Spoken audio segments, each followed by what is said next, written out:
All right, guys, out of all the things to see at the farm show, you wouldn't think that the neatest thing I would have found would have been a grain cart, considering what a simple machine it is.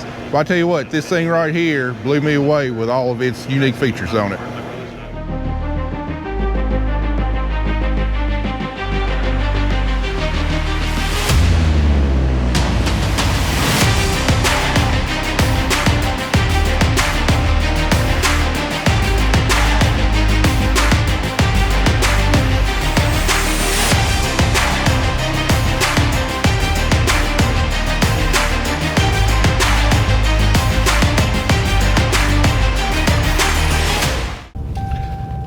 Here we are, National Farm Machinery Show 2026. Ready, Kelly? Yay. Well, already parking is completely screwed up from previous years because they're doing a whole lot of construction to the expo center way over there and got a lot of old existing parking blocked off. So trying to find a place to park has been a cluster so far.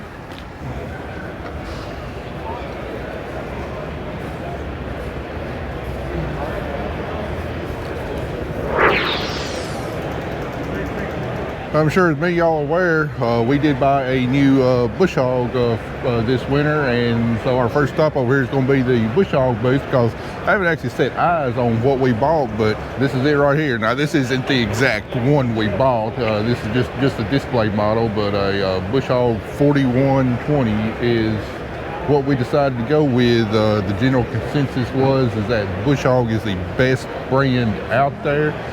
They're actually made by the same company that makes Rhino, I believe.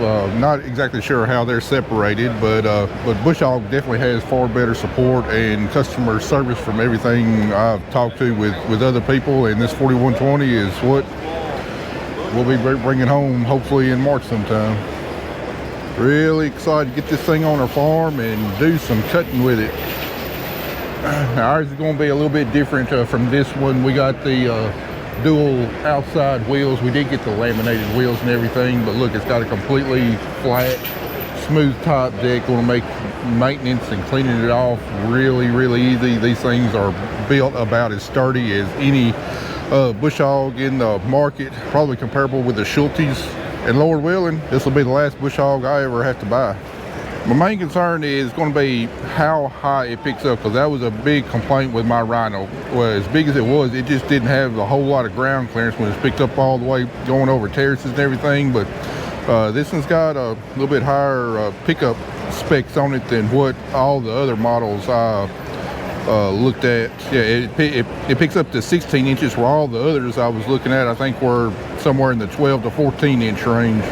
All right, we just going out and exploring. I gotta say, I cannot believe how crowded it is today. I mean, on Wednesdays normally that's the calm day. Thursday, Friday, Saturday are the busy days, but the crowd here is definitely on par with Thursday and Friday. And I was kind of expecting, lower attendance this year, just based upon the farm economy. Nobody's got money. Nobody wants to see all this new expensive stuff, but there's definitely a pretty big crowd here. We just stopped by the Needham Ag booth, had a few more parts that we ordered for our planter, got them picked up, and now we're just running around and seeing what's new. Not a whole lot of stuff is different this year. So seeing a lot of the same stuff that we've seen in past years. I want food.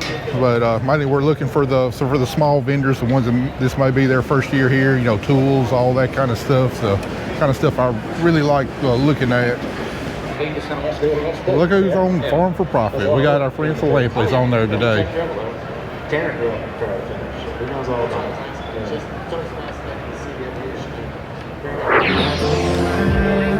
Casting call for Bobby Lee. It's time for you to go on, man. Your big debut on AcresTV. All right, let's do it. All right, we got our friends Logan and Bobby Lee Hanks about to do their first ever farm podcast recording here at the Farm Machinery Show over here at the Ag Revolution booth with AcresTV. Real excited for them. Looking forward to a good show. Unfortunately, we won't be able to sit here and listen to them because we got to do our own podcast, Farm for Profit, here in about 25 minutes. So we got to hurry up and get over there, but I'll be looking forward to it for whenever they release this episode. What's going on, everybody? I guess a good afternoon edition. We don't do a lot of afternoon recording, do we? Not this early, yeah. Usually we're actually about 7 hours early, aren't we? Yeah. With the time change? Yeah, the time change messes me up. Yeah. No, we're pumped. We're coming at everybody live from the National Farm Machinery Show. Yeah, Louisville, Kentucky. I know it's my first time here, obviously. Have you ever been? I have never been. My last time, I guess even my family, my parents used to come every year. And then my children were actually born while my parents were here. So my dad, last time they came, he had to run about 100 miles an hour down the highway to get home for my kids. Yeah, not to miss the birth of his grandkids. Yeah, pretty big and pretty important thing. Yeah. So, but no, this is my first time here. Actually, my first time in Kentucky. You know, we've had several people come up to us, which is awesome. But they kind of asked us, you know, how do you get into ag right now? Because I'm a row crop farmer, a lot of these cattlemen. Yeah, beef cattle. Yeah, so we kind of hit both angles, but you know, I was asked earlier, man, how can I get into row crop farming? And what a hard question to answer right now. You know, we got a good buddy, Matt, out there. Matt Griggs, we would encourage you to check them out, but he could attest, it's hard, man. It's hard row crop. Right, and again, I'm on the outside looking in at that. I'm like, I don't know if you want to right now. Well, I hated leaving loading Bobby Lee, but we got to make tracks for the Brant booth over here. Kelly and I are going to be on the Farm for Profit podcast if we can make it there in time. Slow down, my leg's cramping up. Almost 3:30 this afternoon. Looks like crowd's starting to thin out a little bit on this first day. Maybe if we get done with this podcast, I can give y'all a view of some of this equipment out here without a whole lot of people, you know, walking in and out of the frame. All right, she ran off the left. We finally made it over here to these guys. All right, this is supposed to be our like part two. You know, we did a part one with Farm for Profit back during the Farm Progress show, just giving a general introduction. This is going to be more geared towards agronomics, soil health, and stuff like that. So doubt I'm going to catch any of this on camera, but y'all definitely be sure to catch out this episode whenever it's released in the coming weeks. Like the rollaway thing, just made it so we could. All right, guys, it's official. We closed this place down today. There is nobody left except for a few people at the Salford booth. They had a little after party. So give you a glimpse of the Fendt booth here. Boy, they got a full lineup here like they always do. I'll tell you what, I believe Ag Revolution's got the best display in the whole hall. We got Gleaner and Fendt side by side combines over there, and they got every tractor over there. Good looking tractors. Maybe one of these days we'll see a green one like that on our farm when the used ones become a little bit more used and drop down in price. And sprayers, they got their own hydraulic lift kit on the sprayers. Really high quality sprayer there. Got some kind of aftermarket wide drops on here. And then right next door in the Amazon booth, they got their own spreader box on one of their sprayers here. And I've asked the rep about these a few times, and it's absolutely amazing what these spreader boxes can do right here. I mean, not only are they variable rate, but they actually do a swath control with a dry spreader. It's absolutely unbelievable. They can do wind compensation, swath control, everything you think is impossible with a spreader, they can do it. They do it by varying the pitch of the vanes, the speed of the fans, where they actually drop it on the fans and everything. But you know, you can actually spread evenly with, like, you know, a crosswind 10, 15 miles an hour, the way that they can vary everything. And I'm still not even sure exactly how it works, but it's pretty amazing, pretty remarkable. Well, I tell you what, it is so much nicer filming in here when you ain't got a big crowd. You can actually talk about equipment. So anyway, I'm gonna try and find my wife. We're gonna go get some food and something to drink, catch up with some friends, and we will see y'all back out here tomorrow. All right, ready for day two. We got our media passes yesterday, so we were able to park in the vendor parking lot. Got a shorter walk. today hope to find some more small booths, and then Kelly and I got a couple things going on at the Acres TV booth. I got to talk about autonomous equipment, my opinion, and everything, and then we got like a game show we got to play there at the Acres TV booth today. Wow. Love and fun. On, Billy. Wait, did you see that we picked up? He's not a stray anymore. He's not a stray anymore. Yeah, we picked up Kevin last night. I'm not a stray. I'm a resident. He's a resident now. And then we added Steve. We had Steve. We're trying to rub our southern accent off on him. You're not gonna run those southern accent off on me. I'm from Long Island, New York today. Long Island, New York. Long Island. All right, before it gets too crowded in here, got to show y'all tractor Case IH brought. Well, it's 265 Magnum. She's a beauty. Got her all decked out. I'm guessing they got some kind of vinyl wrap on it. Not an actual paint job, but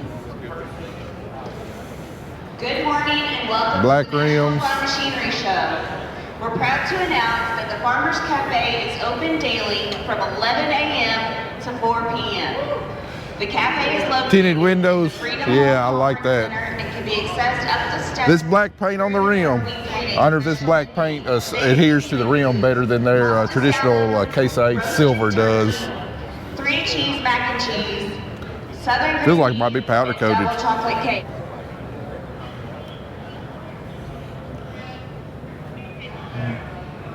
I guess they call it the Heartland Edition. 1-of-1 edition.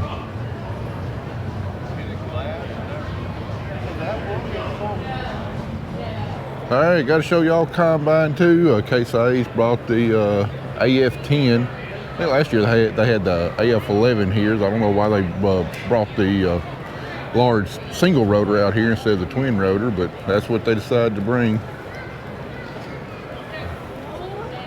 Of course, I covered these combines pretty extensively at the Farm Progress Show a couple years ago.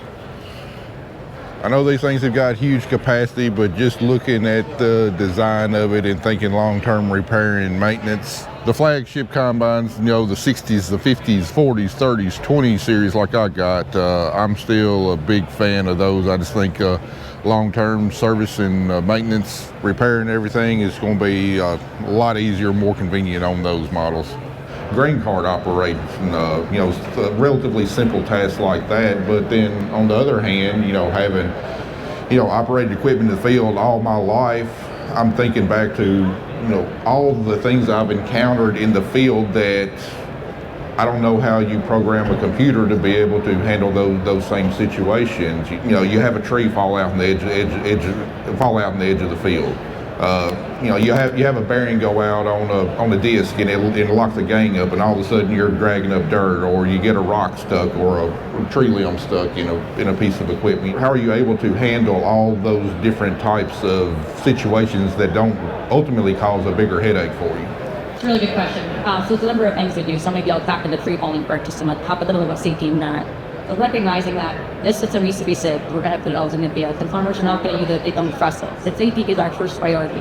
So there's a number of systems we have in place, which include things like this cannot go into the common field unless you're a user identified boundary and you have an active mission. So if you turn that tractor on and it's hooked up to run, you can't put it in autonomous mode here, so you know there's no active mission.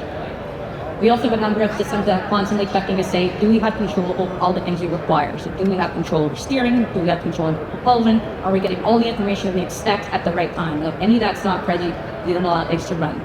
So on top of that, the actual autonomous driving part is almost less of a concern to people. We see all the fear for auto people or somebody to each of that and trust it.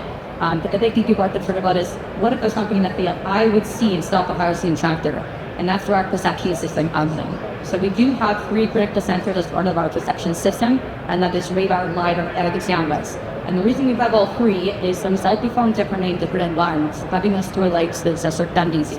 Take a look at the grain parts. LiDAR is a phenomenal source of information when so things are clear.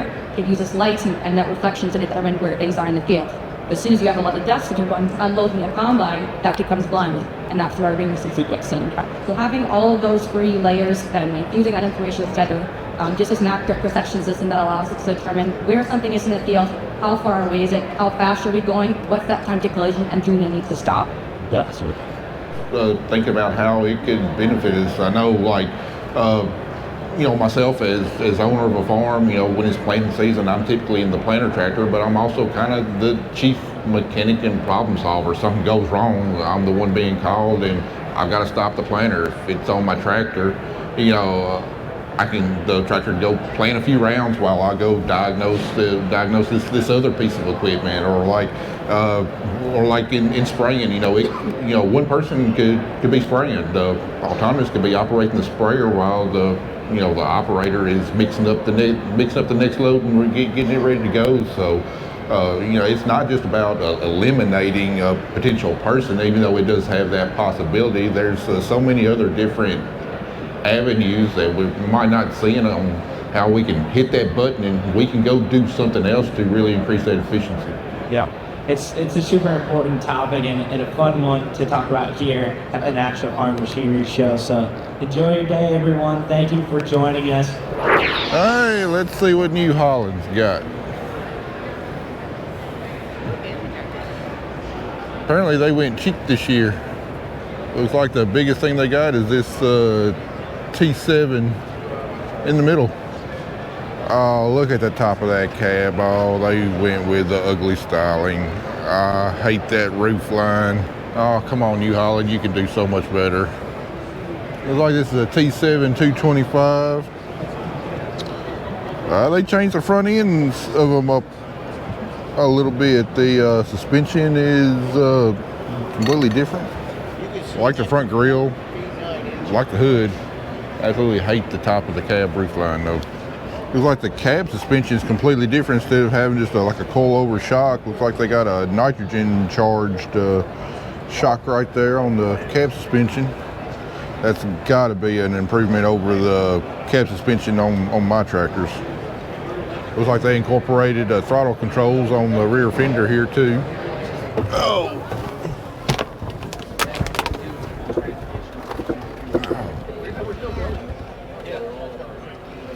Definitely got a nice expansive view.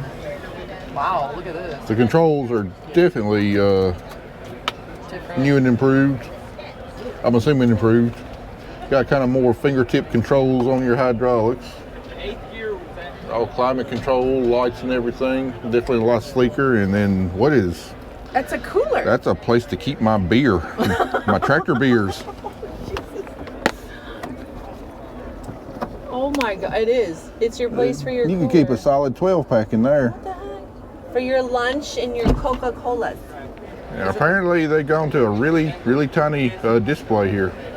Yeah, that's going to be the 1300? the new CNH 1200 monitor, I think. It was 13. I really wish the T7s had the corner post display though. That's something I definitely like in the bigger tractors. We got one of the Power Master models. I think this would be considered smaller than our loader tractor, our T6 series. Yeah, the rep was just telling me on that T7 they got two different cab styles. That was the low profile. You can still get the standard roof, which would definitely be my preference. All right, Kelly's begging me to bring this thing home right here. No, I'm not. J&M 1732. I think we got the tractor that we could haul it around empty. As soon as we started putting any grain in there, I think we'd be a little bit underpowered for it. Tandem walking axles. I think that would fit my criteria of filling up a semi-truck with one grain cart load though. I guarantee you, I put Carter on it though. He still tried to pull it 31 miles an hour down through the field loaded up. And then they got one over there, a 1714 on tracks. I'd love to have one on tracks. Just like to try it out. It looks like Balzer's bringing out a little bit of history this year. I don't know how old this model is, but it's definitely seen a lot of use on the farm. Tell you what, for as old as it is, looks like it's been very well maintained. All right, let's take a look at the Bush Hog that I could not afford, Schulte. Everything I've heard from people that have actually owned one, I mean, they are top of the line Bush Hogs. But they are expensive. They got their small models here, but That's not small. Well, no. I think this one right here is a I think this one right here is a 15-foot. Different. Everyone that's run one tells me that they are like almost indestructible. They last forever. But for the price tag that they ask, they ought to last forever. One of the things I don't like on this one, and that I saw on like a Land Pride, instead of having links here between your center axle and your other axle, you got additional hydraulic cylinders right here, which mean more hoses, more complexity, and more things to potentially go wrong. And one option I considered getting on that Bush Hog brand that I bought was the walking tandem axles, but I believe that they definitely ride a little bit smoother, but it came at an increased cost I really didn't want to pay for. All right, we found our way over here to Wear Parts LLC. They're actually in a different hall than what they've been in the past. Got a lot more spread out space here. But anyway, we're over here with Eric. I think we touched briefly last farm show about their new hubs with bearings in there. You wanted to tell us a little bit more about it, Eric? So we've actually got our XL Chelson blade, which is going to be a considerably longer wear blade.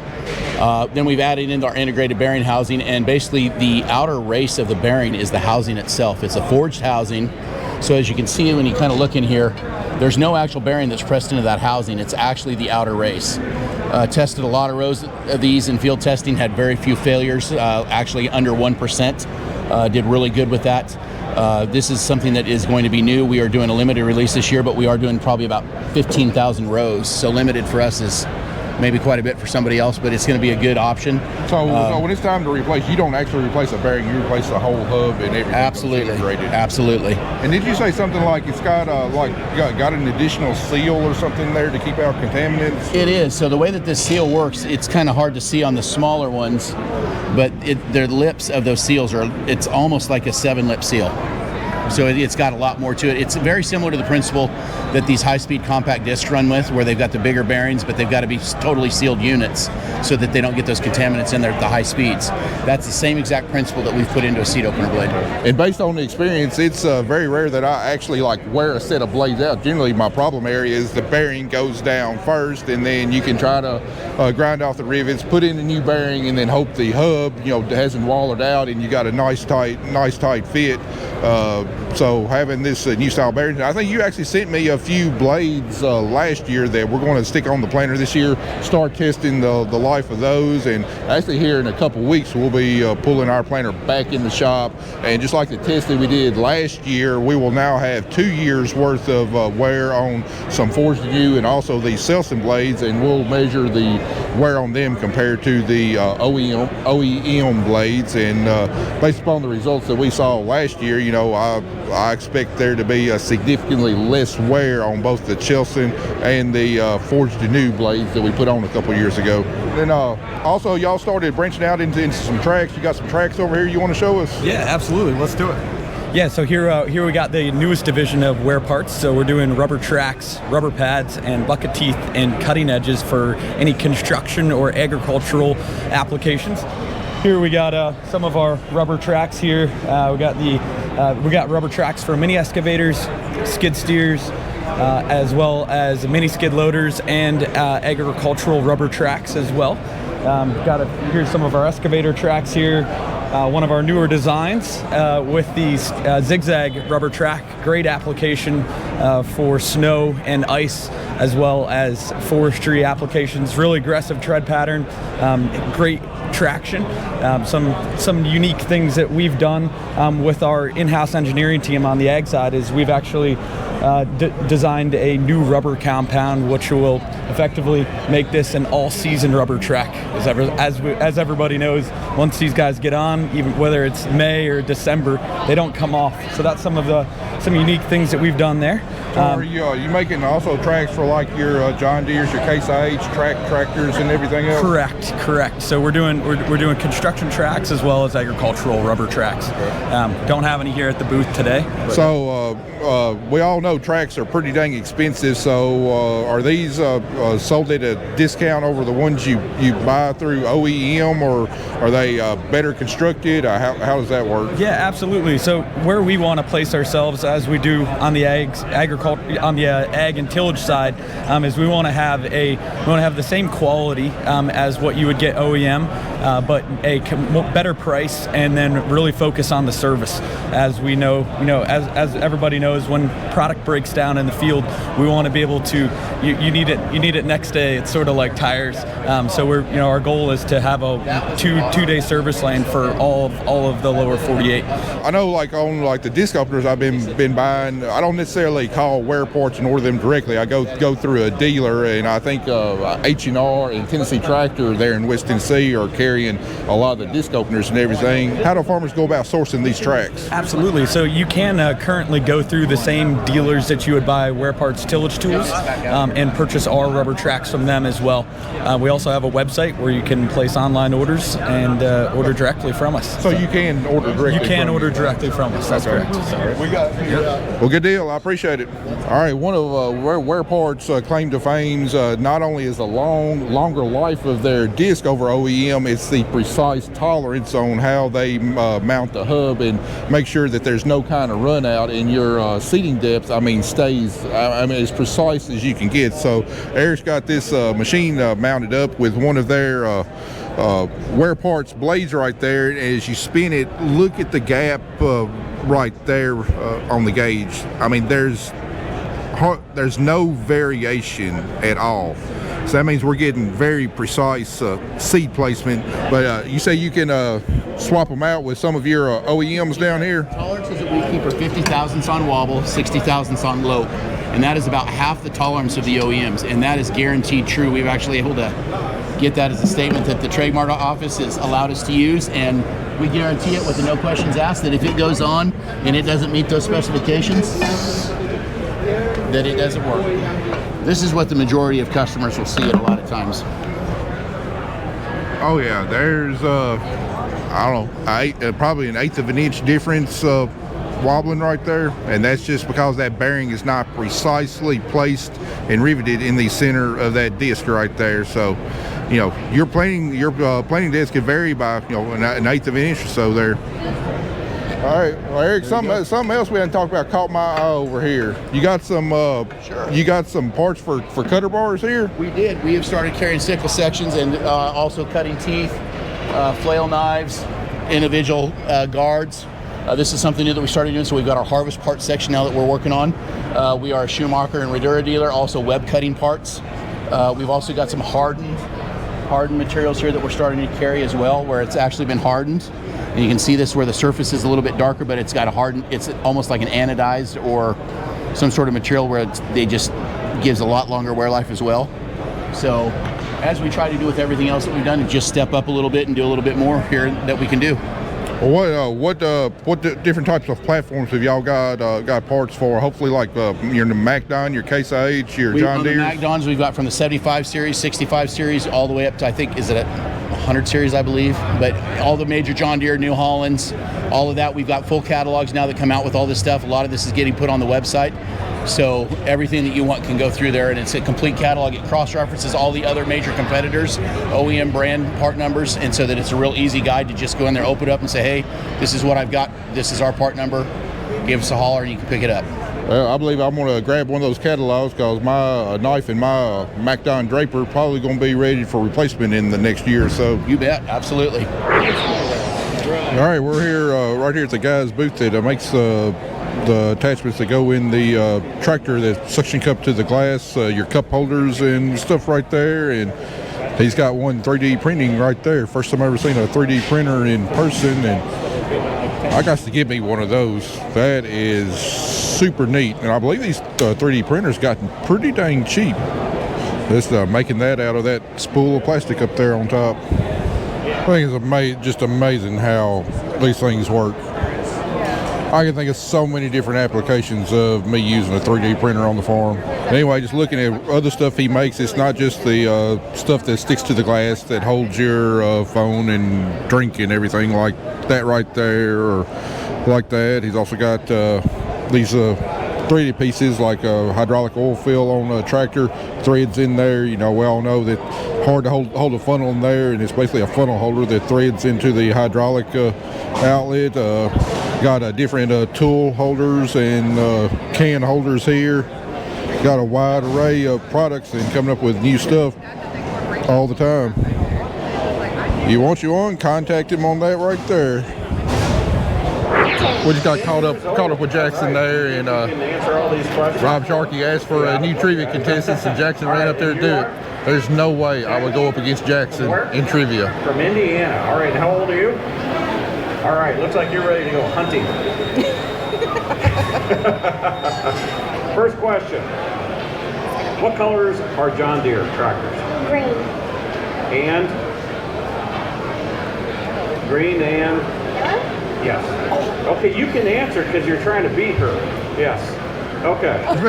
How does Jackson miss on that one? What does PTO stand for? Power takeoff. Power takeoff. Fantastic. A lot of adults don't get that one. Man, there you go. Well, walking around, and one of these caught my eyes. Not the truck there. They got some mobile lifts here for vehicles. I have no idea what they cost, but I've always wanted one. But of course, you know, our shop, we just don't have the room for a permanent lift and just don't use it enough. But a mobile lift like this that you can roll around on the floor. I don't know what these things cost, but man, I would love to have one of these in my shop. Just plug it in. It looks like it's battery powered. Here we got, I guess, another version of it right here. I got a smaller lift over here, I'm guessing, for side-by-sides. It'd be super handy, although, I mean, we just don't need one enough to justify something like this and the space it would take up in the shop. But man, I'd love to have one. I guess this one's capable of small cars also, not just side-by-sides. It says it's rated for up to 6,000 pounds. All right, just talked with them, and with the adapters and everything, it's rated for a little over 18,000 pounds, but the price tag is heavier than the capacity. I think price tag was $24,800. Definitely nice, but way above my budget for, you know, the few times a year we would need it. Are we ready for our third day of Whistling Jesuses? No. Whistling Jesus. I can't whistle. Jesus, that's expensive. All right, over here in the Sukup booth this morning, and notice they got their own version of the paddle sweep, just like just like ours. It's made by GSI.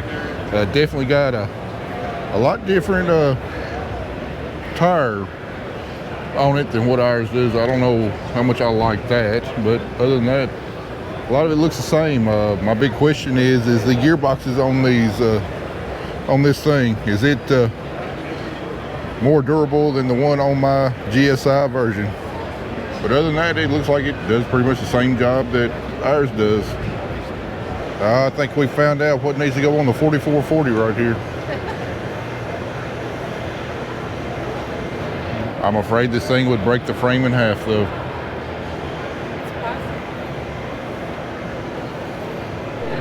Well, we got some demonstrations going on right here. Looks like they're showcasing the joystick control for grain buggy.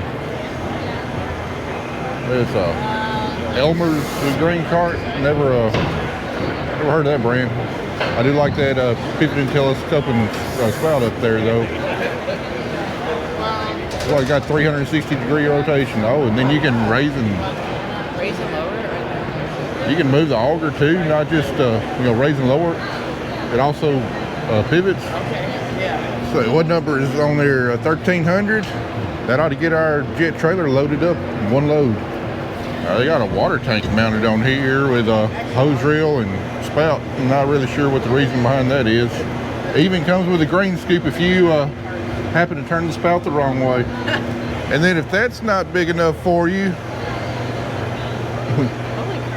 they've got that. How is that little tractor? That little tractor's not pulling that.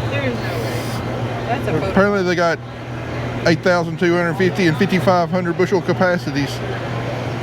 Yeah, that down there is more like what you need actually pulling it.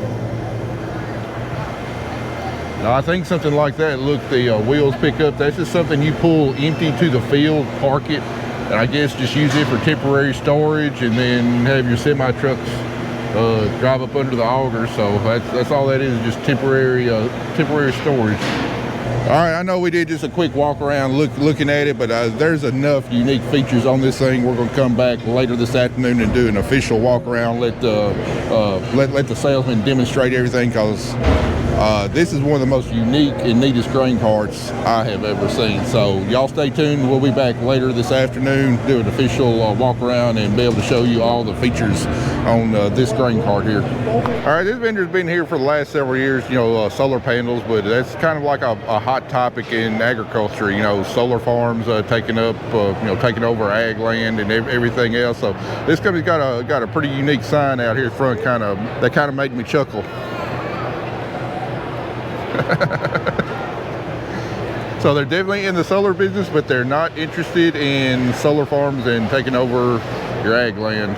And this is something I actually looked into a few years ago, maybe putting some solar panels on our farm and, just try to lower our energy costs and everything else. But when I looked at what our electric cooperative would pay us for, us putting electricity back in the grid, the finances just didn't make sense, but maybe it will one day. All right, back over here at the Fendt and Ag Revolution booth, just waiting for my 1 o'clock speaking engagement over here. But and I've been eyeing this planter here for the last 3 years, and it just impresses me every time that I've seen it. Just the build quality and just how stout it's built. I mean, look at those parallel arms, just absolutely massive.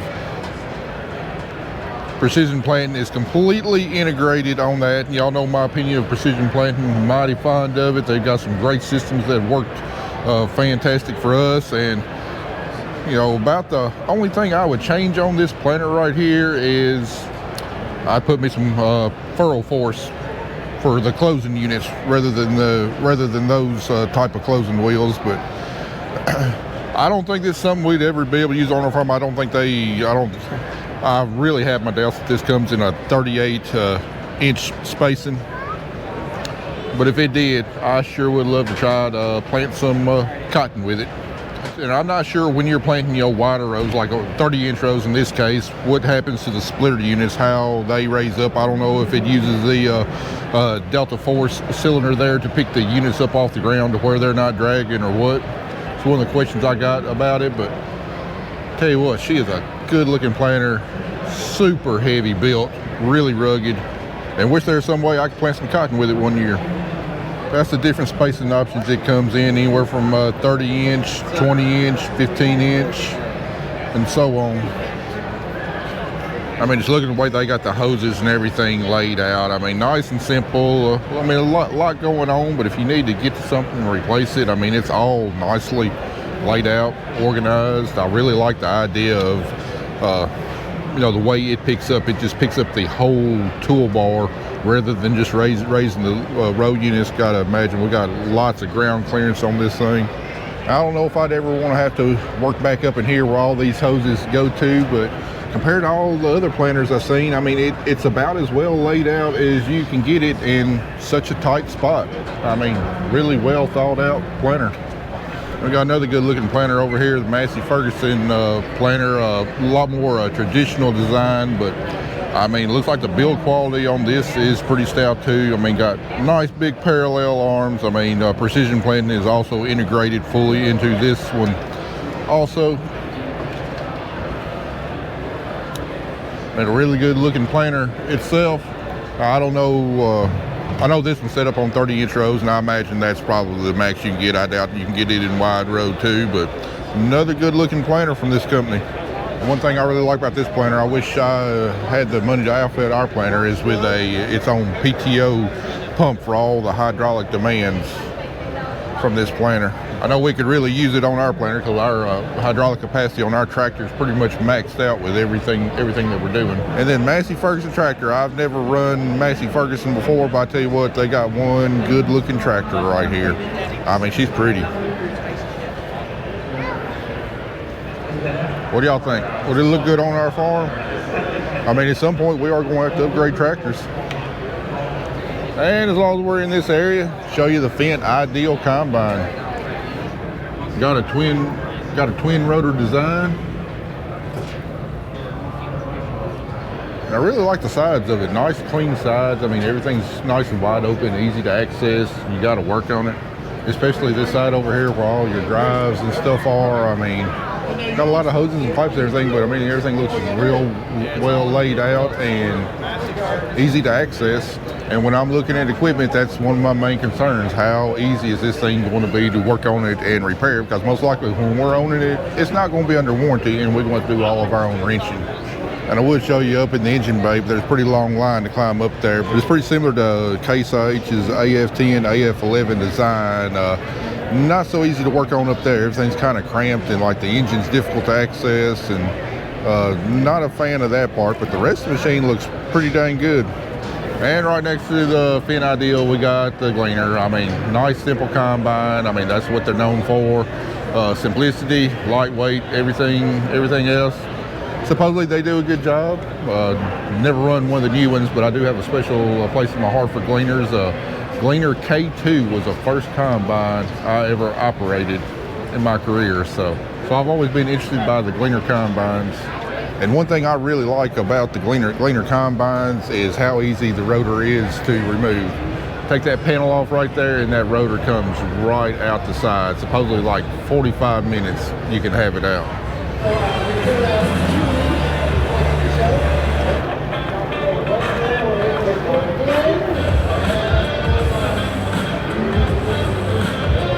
All right, we had to come sit up here in one of the Fendt tractors. Like I said, at some point we are going to have to upgrade tractors, and talked good things about that Massey Ferguson over there, and Fendt's probably going to be a little bit more realistic option. They are getting into our area, and from everything that I hear, the quality of these tractors is absolutely top notch, and the service is even better than the quality from everything I hear. Now, they're not going to be the cheapest around, and it's definitely going to be a few years before we can see one of these on our farm, because the used market is not anywhere close to my price tag. But who knows, maybe in the future there might actually be green on our farm, just a different shade of green. Now we're sitting up here in the Fendt 722 model tractor, which is in the horsepower range that we would be in. We wouldn't need the bigger tractor, but I really like the way the thing's laid out. I don't know if I'm a big fan of the buttons. I mean, it looks like a freaking airplane in here, and they're not marked, and I don't know, maybe they're programmable. I'm not exactly sure how all that works, but feels pretty ergonomic and nice looking tractor inside. I just like to know where they got a two-wheel drive Fendt at. I did not know that they were available production. And then not only that, the John Deere booth is down that way. They got a two-wheel drive 8R pulling tractor out there, which I did not know the 8R tractors were available in two-wheel drive also. All right, unfortunately, I did not have my camera with me. I just stopped by the Hilco booth, and had a few comments over the years about the pivoting unloading spout we've got on our Case IH 7120 combine, because it wasn't available from the factory with that option, and just people curious on how I retrofitted to our combine. And I do plan on doing a video later this spring when we get our combine in the shop about how I actually did it and where I sourced the parts from. But the funny thing is that walking by the Hilco booth, I had something that caught my eye. They've actually come up with their own system to put a pivoting unloading spout on several different brands of combines, but namely your Axle Flow combines, especially I think 30 series is maybe when those became a factory option. It might be the 40 series, but I know like the 20 series that I run, the CAN bus system is not capable of retrofitting the factory Case IH option, but Hilco has got their own option to have a pivoting unloading spout. Comes in a nice neat kit, and you won't have to source the parts like I did aftermarket. And I want to say they told me the price on this was on $2,300 currently. So if that's something you're interested in doing to your combine, definitely go check Hilco out. It's probably be an easier option than what my option was, just because it comes in one complete package, but basically it works about the same. So like I said, if you're interested in a nice easy solution, y'all go to Hilco and check them out. Otherwise, wait on my video to come out later this spring, and I'll show you exactly how I did it. All right, we just got done with all of our official duties over here in the Ag Revolution booth. We got one more stop on this farm show to do. All right, guys, we're back here at the Elmers grain cart. I promised y'all a walk around, and now the show's about over for the day. It's kind of died down. We can do a proper walk around without a whole lot of interference or audio noise. So anyway, we want to introduce y'all to DJ here. He's going to give us a walk around of this grain cart and show us all the different features of it. Hey, thanks a bunch. Yeah, we love showing it off. I'm going to start with the thing that helped us to build this cart and make it what it is. We went to a bunch of people, custom harvesters. We did a ton of running with them. We said, hey, what are the things that we need to be focused on when we design our newest cart? They said, we want less maintenance and we want the cart to be lower. So for the less maintenance, we actually went to this direct drive gearbox here. So traditional gearboxes will have a two-stage with like belts and chains. So with this direct drive system, it just deleted that. So that's one of the things that's been really nice for us.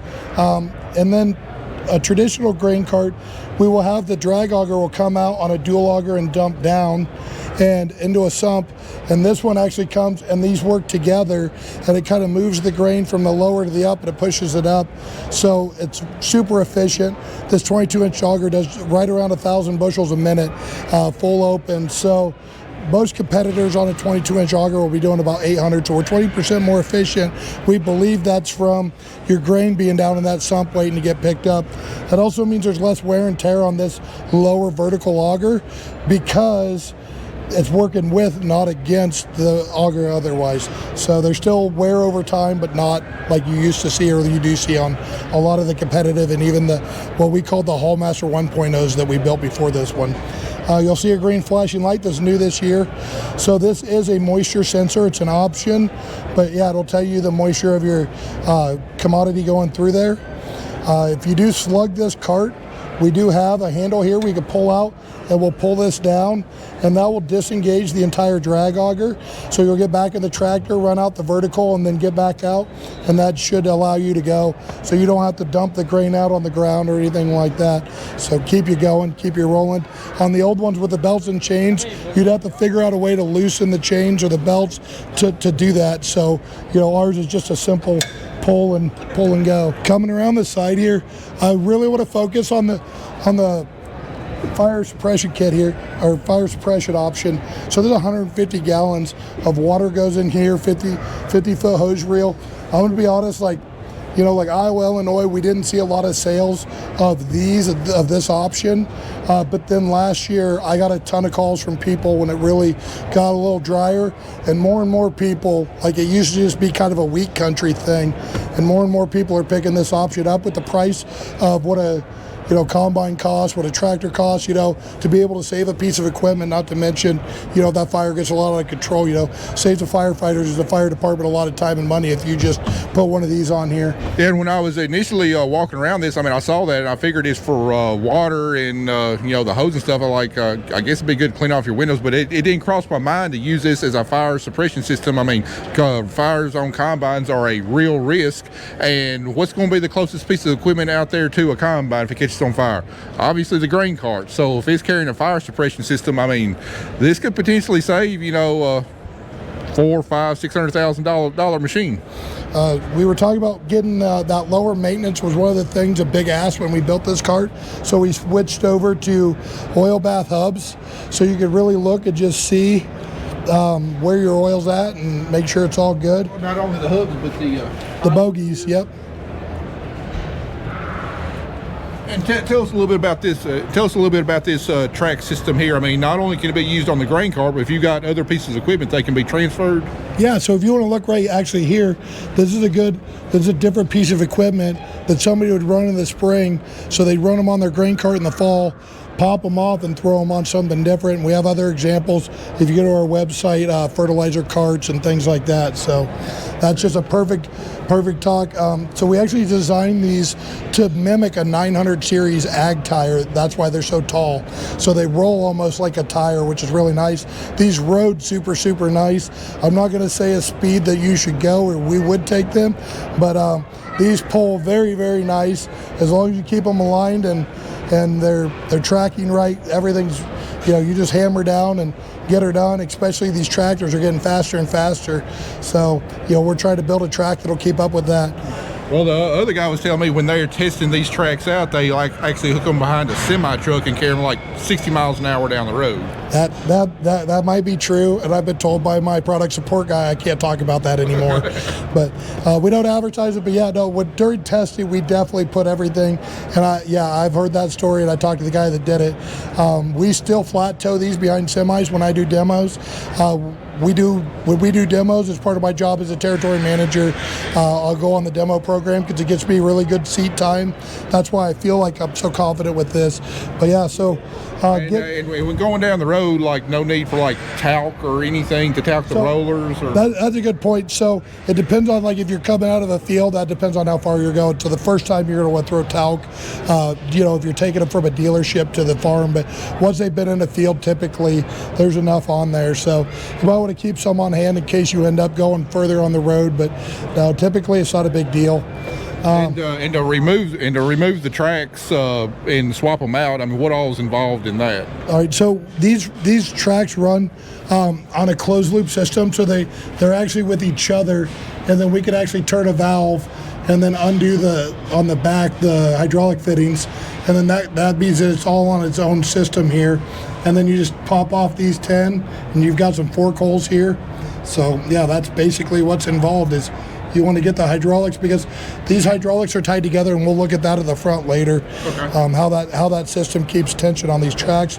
These three here, grease zerks, they're going to be 50-hour grease zerks, so pretty low maintenance. There is a bank of 3 up there. Those are for the track alignment. That's about annual, so really it's really low maintenance for a track, but we do want you coming back here and looking at them, and that's why we don't offer like an automatic grease or anything. Plus there's only 3. I think you guys can get back here for that. So one thing that we always talk about is our bolt together sides. These are actually powder coated panels. The whole panel's powder coated before, and then that means that we don't get the rust runs and stuff. And I'm gonna go ahead and point it out. On the way down here, our trucker, he actually had an incident. Somebody backed into him at the truck stop. So it did a little damage up here. So that one, we're just gonna take the decal off. We'll clean that up.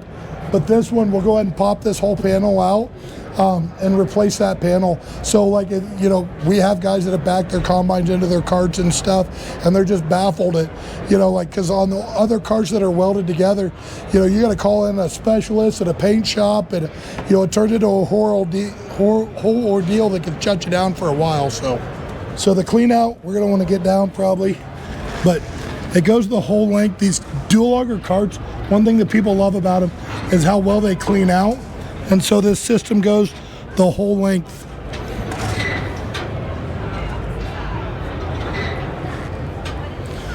The other thing we're looking at here is this tow hitch is an option.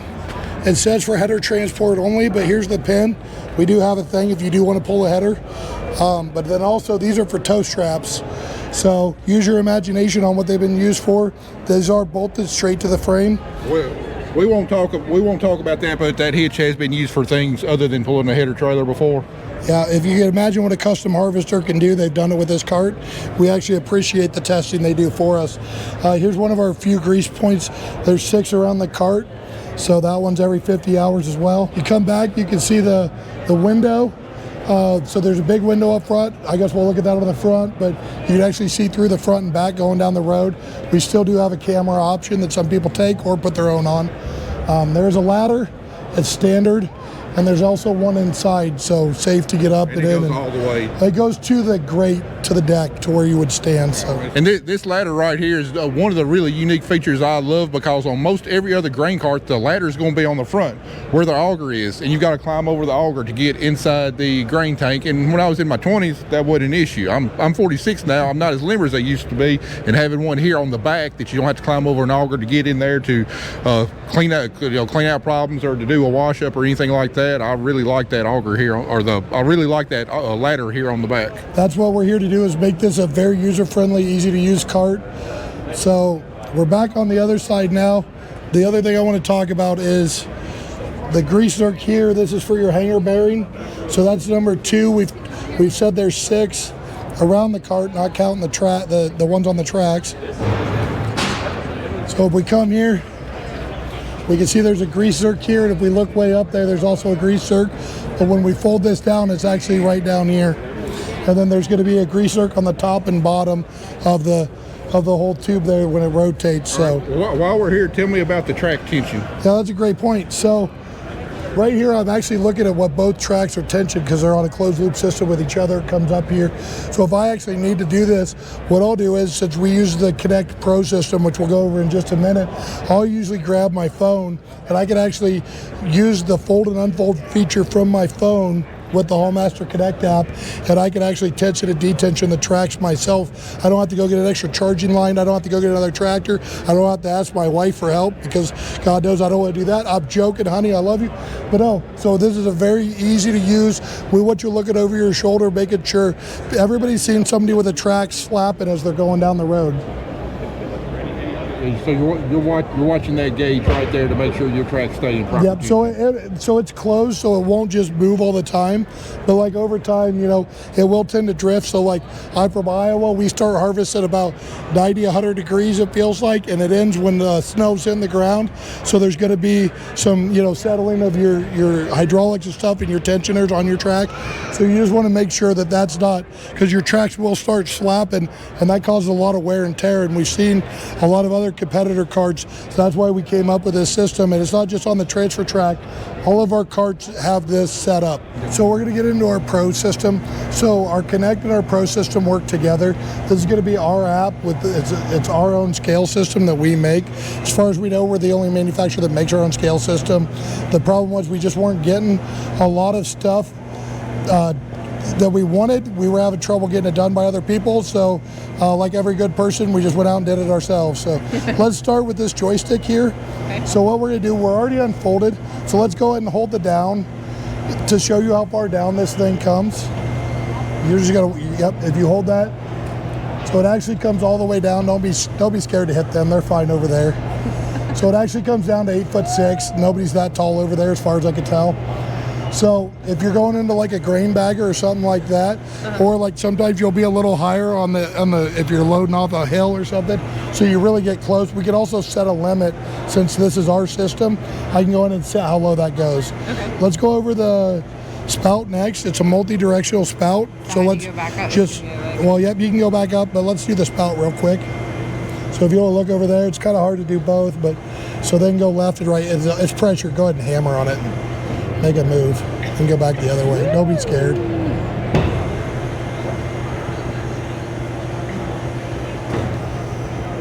He wants a lot of B-roll. All right, so next up, what we're gonna do, we're gonna discuss how to get the grain out, right? So you're gonna start your PTO, which we don't have that hooked up. I can't show you that here.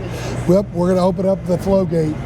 So if you look right there, if you go all the way open, like I was saying earlier, that's about 1,000 bushels a minute when that's all the way open. We can actually go into our app and we can actually limit how far that opens as well. And we usually do on demos for the first couple because it dumps some grain if you're not careful. You can also program the monitor to only unload a certain amount of grain. So yeah, so we could either choose to use this. You can go ahead and grab it. Sorry, you can grab the bottom, the black. So if you look, the bottom, so that will that'll close your flow gate, or yes, you can actually program each truck. So like say I go into my trucks and then I actually set a limit, and then I even set an alarm for 1,000 pounds less than half, because I'm usually not watching my scale, I'm usually watching the trailer I'm dumping into. So it'll beep at me saying, hey, you don't overload the back, it's time to go to the next one. So once we're done, go ahead and, yep, we already had it closed, so we shut the PTO off, double tap this up button. So what happens here, if you would fold where it was, like anywhere down there, you're gonna lose grain down, and so we don't wanna lose grain. So we bring it up. It's people's big concern about it, right, as we hear them. So we teach people go up, and then I do like to, if you look up there, so I've got that to the back just to show you, if we double tap this fold button, it automatically auto-orientates back to the center.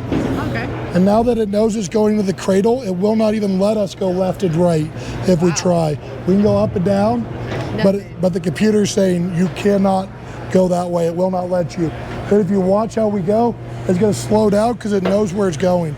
So on a tractor, it's a lot faster than our little pump is working as hard as it can here. And then here's a cool feature. So since we built our own app, we were like, hey, what happens if our joystick breaks or something happens? And our engineer said, that's fine. We'll just give you a joystick on here. So go ahead and double tap the unfold there, go boom, boom.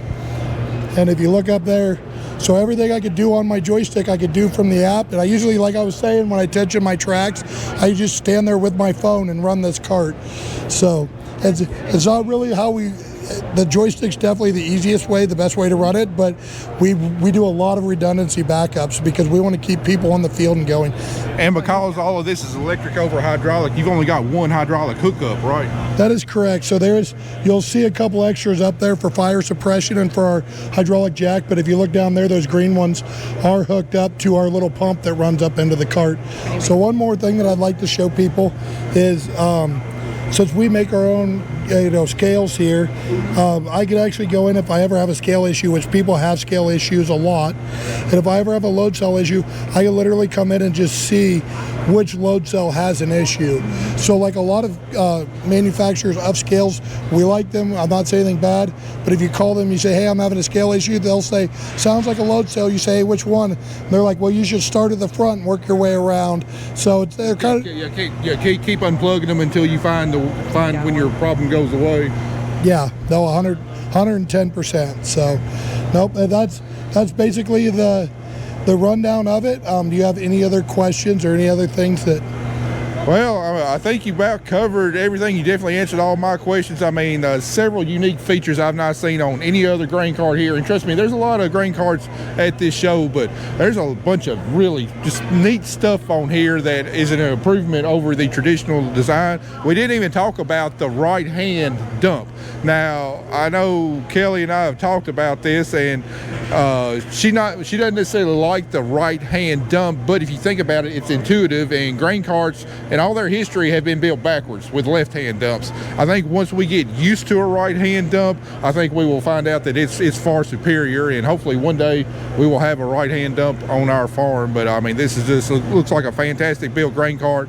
Tons of really neat features that just for being user friendly, and also just for improving the job of the grain cart driver. So BJ, I appreciate you taking time walking us around. Y'all got a fantastic product here. Well, we appreciate you guys. Thank you.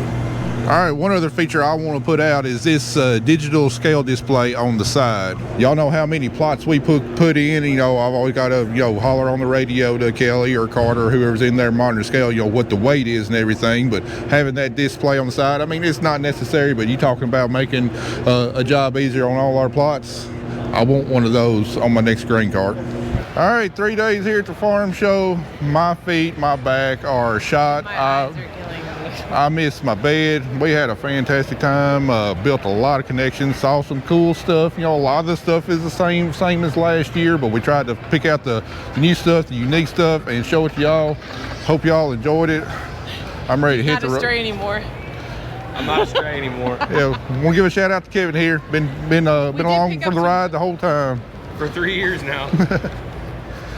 Anyway, guys, we're going to call this a video. We're going to make tracks for West Tennessee.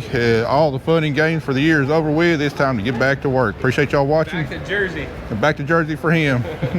Appreciate y'all watching. See you in the next one.